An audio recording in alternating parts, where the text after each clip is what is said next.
ಈ ದಿನಾಂಕ 21 ಮೇ. ಪ್ರಜಾವಾಣಿಯಲ್ಲಿ ಅಭಿಮತ ವಿಭಾಗದಲ್ಲಿ SR ವಿಜಯಶಂಕರ್ ಅವರು ತಮ್ಮ ವಿಶ್ಲೇಷಣಾ ಅಂಕಣದಲ್ಲಿ ಪ್ರಧಾನಿ ಮಾತು ಮತ್ತು ರಾಜಧರ್ಮ ಎಂಬ ಲೇಖನವನ್ನು ಪ್ರಕಟಿಸಿದ್ದಾರೆ. ಅಲ್ಲಿ ಹೇಳುತ್ತಾರೆ, ಅಶಾಂತಿ ಹೆಚ್ಚಾಗಿ ಹಿಂಸೆಗೆ ಅಡಿ ಇಡುವ ಸಮಾಜದಲ್ಲಿ ಆರ್ಥಿಕ ಅಭಿವೃದ್ಧಿ ಸಾಧ್ಯವಿಲ್ಲ. ಇದು ನಿಜವಾದ ಮಾತು. ಈಗ ಅವರ ಲೇಖನವನ್ನು ಓದೋಣ. ಲೇಖನ ಇಂತಿದೆ. ಬ್ಯಾಂಕ್ ನೌಕರಿಯಲ್ಲಿದ್ದು ಇದೀಗ ನಿವೃತ್ತರಾಗಿರುವ ನನ್ನೊಬ್ಬ ಸಜ್ಜನ ಸ್ನೇಹಿತರಿದ್ದಾರೆ. ಹಲವು ದೃಷ್ಟಿಕೋನಗಳನ್ನು ಗ್ರಹಿಸುವ ಜಾಗೃತ ಮತದಾರರಾದ ಅವರು ಈಚೆಗೆ ಪ್ರಧಾನಿ ನರೇಂದ್ರ ಮೋದಿ ಅವರ ಕೆಲವು ಚುನಾವಣಾ ಭಾಷಣಗಳಿಂದ ವಿಚಲಿತರಾಗಿದ್ದರು. ದೇಶದ ಪ್ರಧಾನಿಯು ರಾಷ್ಟ್ರದ ಏಕೀಕರಣದ ಪರವಾಗಿರಬೇಕು. ಮುಸ್ಲಿಮರನ್ನು ಕಡೆಗಣಿಸುವ ಮೋದಿಯವರ ನೇರ ಮಾತುಗಳು ವಿಭಜನಕಾರಿ. ಇದು ಪ್ರಧಾನಿಯ ಘನತೆಗೆ ತಕ್ಕುದಲ್ಲ ಎಂದು ಅವರು ಆತಂಕಿತರಾಗಿದ್ದರು. ಅವರ ಪ್ರಕಾರ ನಮ್ಮ ಹಿರಿಯರು ಅನೇಕ ಸಮಕಾಲೀನರು ಧಾರ್ಮಿಕರಾಗಿದ್ದರು, ಕೋಮುವಾದಿಗಳಾಗಿರಲಿಲ್ಲ. ಇಂದಿನ ಸಮಾಜಕ್ಕೆ ಮುಖ್ಯವಾಗಿ ಅನೇಕ BJP ಅನುಯಾಯಿಗಳಿಗೆ ಧಾರ್ಮಿಕತೆಗೂ ಕೋಮುವಾದಕ್ಕೂ ಇರುವ ಅಂತರವೇ ತಿಳಿದಿಲ್ಲ. ನಿರ್ಮಲ ಧಾರ್ಮಿಕತೆಯಿಂದ ಆಧ್ಯಾತ್ಮಿಕತೆಯಿಂದ ಸಮಾಜಕ್ಕೆ ಅಪಾಯವಿಲ್ಲ. ಆದರೆ ಕೋಮುವಾದದ ಬೆಳವಣಿಗೆ ಮನುಷ್ಯರ ಮನಸ್ಸುಗಳನ್ನು ಒಡೆಯುತ್ತದೆ, ಸಮಾಜದ ಭದ್ರತೆ ಕೆಡಿಸಿ ಅಶಾಂತಿ ಉಂಟು ಮಾಡುತ್ತದೆ. ಮಾಸ್ತಿಯವರ ರಾಮನವಮಿ ಕವನದ ಕುರಿತಾಗಿ ಬರೆಯುತ್ತಾ ಕವಿ ಗೋಪಾಲಕೃಷ್ಣ ಅಡಿಗರು ಮಾಸ್ತಿಯವರ ದೃಷ್ಟಿ ಧಾರ್ಮಿಕವಾದದ್ದು, ಆಧ್ಯಾತ್ಮಿಕ ಆದದ್ದಲ್ಲ ಎಂದು ಹೇಳುತ್ತಾರೆ. ಆಧ್ಯಾತ್ಮಿಕವೆಂದರೆ ತನ್ನನ್ನು ಮೀರಿ ವಿಶ್ವದೊಡನೆ ಬೆರೆಯುವ ಆಸೆ. ಮಾಸ್ತಿಯವರು ಪ್ರಭಾವಗೊಂಡಿದ್ದ ಇಂಗ್ಲಿಷ್ ರೊಮ್ಯಾಂಟಿಕ್ ಸಾಹಿತ್ಯವು ಆ ದೃಷ್ಟಿಕೋನವನ್ನು ಪ್ರತಿಪಾದಿಸಿತ್ತು. ನವೋದಯದ ಕುವೆಂಪು, ಬೇಂದ್ರೆ, ಪುತಿನ ಅವರಿಗೆಲ್ಲ ಪ್ರಕೃತಿಯಿಂದ ಪಡೆವ ಆನಂದ, ಹೀಗೆ ವಿಶ್ವದೊಡನೆ ಬೆರೆಯುವ ಆಸೆಯ ಒಂದು ಮುಖ. ಅಡಿಗರು ಹೇಳುವಂತೆ ಮಾಸ್ತಿಯವರಲ್ಲಿ ಕಾಣುವುದು ಹಿಂದೂ ಧರ್ಮದ ಸಹಿಷ್ಣುತೆ ಎಂಬ ಮೌಲ್ಯದಲ್ಲಿ ಅಡಕವಾಗಿರುವ ಪ್ರಜಾಪ್ರಭುತ್ವ ತತ್ವಗಳ ಅರಿವಿನಿಂದ ಸ್ಪಷ್ಟವಾದ ಲಿಬರಲ್ ಎನ್ನುವ ಉದಾರವಾದಿ ದೃಷ್ಟಿ. ಆದುದರಿಂದಲೇ ಅವರಿಗೆ ತಮ್ಮ ಸ್ವಂತ ಅಥವಾ ಧಾರ್ಮಿಕವಾದ ನಂಬಿಕೆಗಳಲ್ಲಿ ನಿಷ್ಠೆ ದೃಢವಾಗಿದ್ದರೂ ಅದೇ ಪರಮ ಎಂಬ ಮತಚ್ಛಲ ಮಾಸ್ತಿಯವರ ಕಾವ್ಯದಲ್ಲಿ ಕಾಣಿಸುವುದಿಲ್ಲ.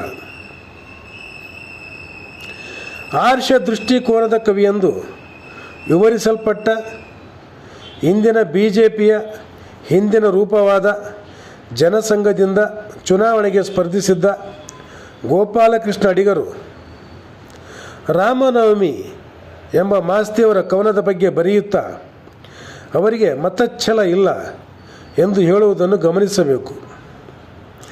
ತನ್ನ ಮತವೇ ಸರಿ ಎಂಬ ಹಠವೇ ಮತದ ಬಗೆಗಿನ ಛಲ. ಕೋಮುವಾದದ ಮನಸ್ಥಿತಿಗೆ ಸಮೀಪವಾದ ಇನ್ನೊಂದು ಮನಸ್ಥಿತಿ ಈ ಮತಚ್ಛಲ.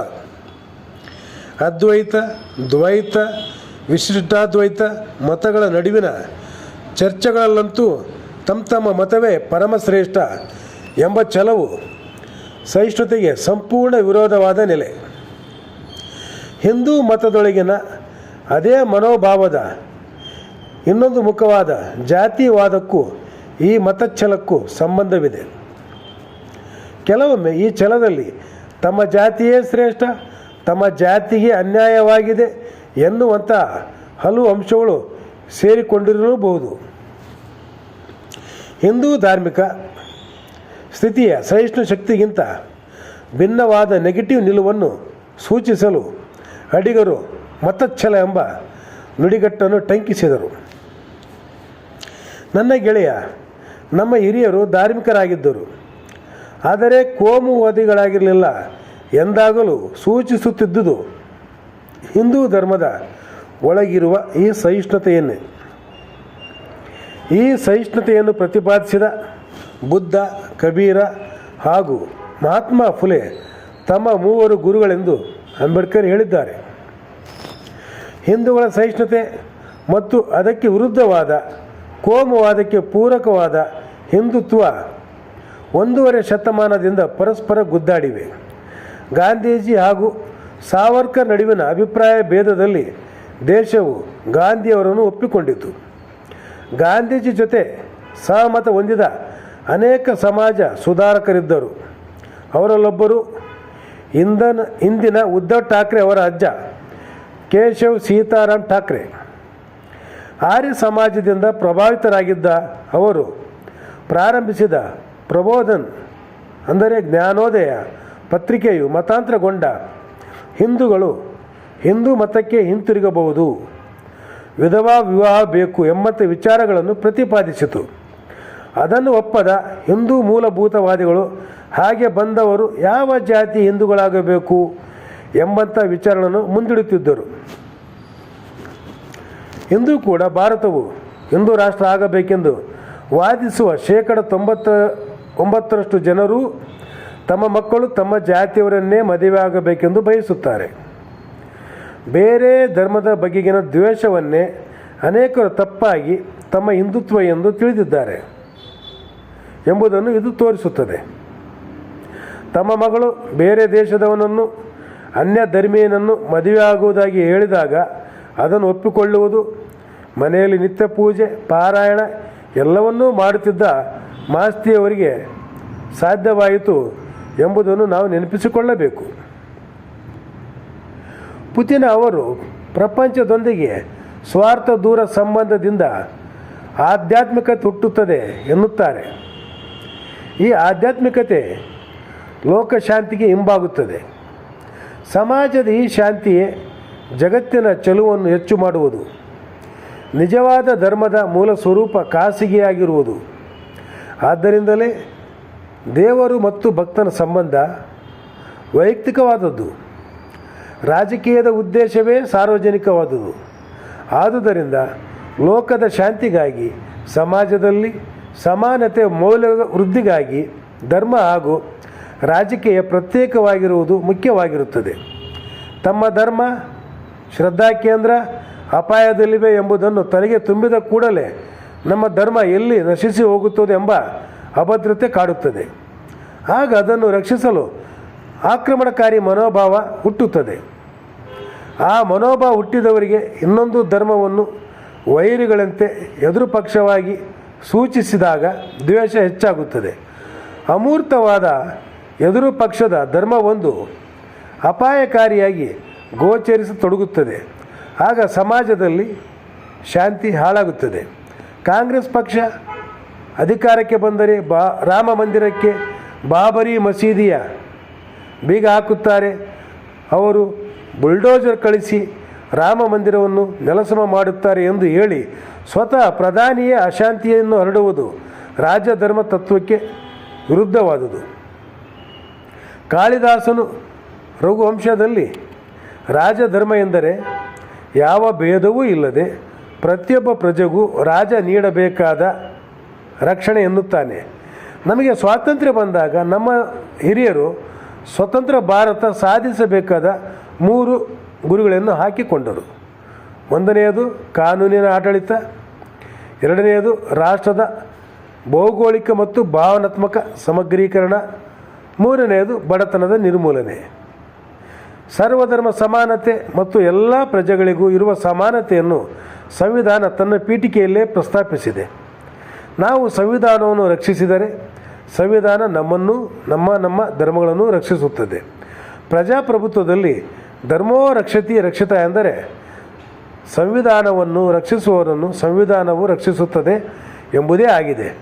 ಅದುವೇ ಕಾನೂನಿನ ಆಡಳಿತದ ಮೂಲ ತತ್ವ, ಸಮಾನತೆಯ ಮೂಲ ಸೂತ್ರ. ಇಂಥ ಕಾನೂನಿನ ಆಡಳಿತದ ಭಾಗವಾಗಿ ಸಂವಿಧಾನದ ಮೂಲಕ ಅಧಿಕಾರಕ್ಕೆ ಬಂದ ಪ್ರಧಾನಿ ಜನರ ರಕ್ಷಣೆಯನ್ನು ಅಪಾಯಕ್ಕೆ ಒಡ್ಡುವ, ಧಾರ್ಮಿಕ ದ್ವೇಷವನ್ನು ಹಬ್ಬಿಸುವ ಕೋಮುವಾದದ ವಕ್ತಾರರಂತೆ ಮಾತನಾಡುವುದು ಸಂವಿಧಾನದ ರಕ್ಷಣೆಯನ್ನು ಧಿಕ್ಕರಿಸುವ ಮಾತಾಗುತ್ತದೆ. ಅದು ರಾಜಧರ್ಮಕ್ಕೂ ವಿರೋಧವಾದ ಮಾತು. ಪ್ರಧಾನಿಯವರ ಧರ್ಮದ್ವೇಷದ ಮಾತುಗಳನ್ನು ಒಪ್ಪುವುದಿಲ್ಲ ಎಂದು ಸಾರ್ವಜನಿಕವಾಗಿ ಹೇಳಿ ಪ್ರತಿಭಟಿಸುವುದು ಮತ್ತು ಅವರು ಬಿತ್ತುವ ಭಯವನ್ನು ಶಾಂತಿಯುತವಾಗಿ ತಿರಸ್ಕರಿಸುವುದು ಮಾತ್ರ ಈಗ ಪ್ರಜೆಗಳಿಗೆ ಉಳಿದಿರೋ ದಾರಿ. ಈ ಲೇಖನ ಪ್ರಧಾನಿಯವರು ಇತ್ತೀಚೆಗೆ ಮಾತನಾಡಿದ ಕೋಮು ವಿದ್ವೇಷ ಪ್ರೇರಣೆಯ ಮಾತುಗಳಿಗೆ ಭಾಳ ಸೂಕ್ತವಾದ ಉತ್ತರವಾಗಿದೆ ಮತ್ತು ಭಾರತದ ಪ್ರಜ್ಞಾವಂತ ಪ್ರಜೆಗಳ ಅಭಿಪ್ರಾಯವಾಗಿದೆ ಅನ್ನುವ ಕಾರಣಕ್ಕಾಗಿ ಇದನ್ನು ಯೂಟ್ಯೂಬ್ನಲ್ಲಿ ಸಹೃದಯರಿಗೂ ಪ್ರಜ್ಞಾವಂತ ಪ್ರಜೆಗಳಿಗೂ ಗಮನಕ್ಕೆ ಬರಲೆಂದು ನಾನು ಆಡಿಯೋ ಮತ್ತು ವಿಡಿಯೋ ಮಾಡಿ ಹಾಕಿರುತ್ತೇನೆ. ದಯಮಾಡಿ ಈ ವಿಚಾರವನ್ನು ಎಲ್ಲರೂ ತಾವು ಮನನ ಮಾಡಿಕೊಳ್ಳುವುದಲ್ಲದೆ ಇತರರಿಗೂ ಈ ಸಂದೇಶವನ್ನು ಕಳಿಸುವ ಮೂಲಕ ಸಂವಿಧಾನದ ಆಶಯವನ್ನು ನಾವು ಸಂರಕ್ಷಣೆ ಮಾಡೋಣ. ನಾವೆಲ್ಲರೂ ಅಣ್ಣ ತಮ್ಮಂದಿರಂತೆ ಸಹೋದರಂತೆ ಈ ದೇಶದಲ್ಲಿ ಬಾಳೋಣ ಎಂದು ಆಶಯ ನನ್ನದು. ಜೈ ಹಿಂದ್, ಜೈ ಭಾರತ್, ಜೈ ಕರ್ನಾಟಕ. ವಂದನೆಯೊಡನೆ ನಿಮ್ಮ ವಿಶ್ವಾಸದ ಶಿವರುದ್ರಯ್ಯ ಸ್ವಾಮಿ, ಶಿವಮೊಗ್ಗ.